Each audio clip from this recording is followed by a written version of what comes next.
The first question is, what is an owner's rep, right? What do you do? To us, to my company, the owner's rep is really a team. It's a group of individuals that have been hand selected to perform the exact work that the engineer is requesting.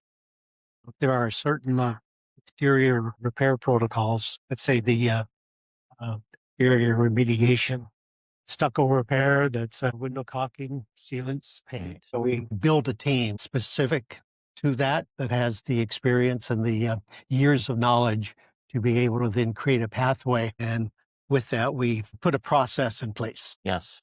Is it kind of like a watchdog in some effect? Very much a watchdog, a little deeper than that, because through our experience, we can recognize potential problems before they occur. Oh, okay. Now, a lot of associations think, well, wait a minute, we have an engineer, we're paying an engineer. So isn't the engineer our watchdog?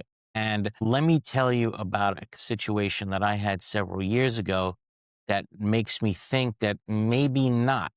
Okay, so I represented an association.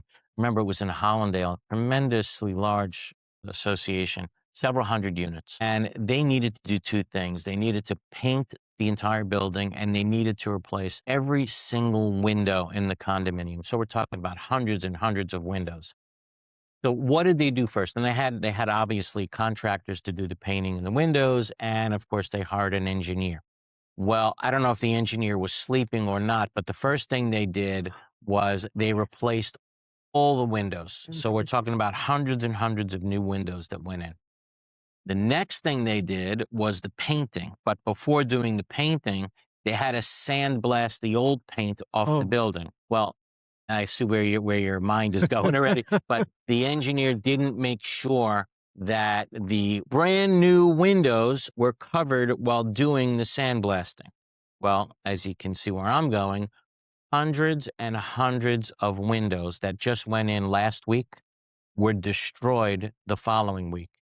And you're like, I remember thinking, was the engineer sleeping? What in the world happened here? So I guess what I'm asking is, just because you have an engineer doesn't mean anything. And is that where you would come in?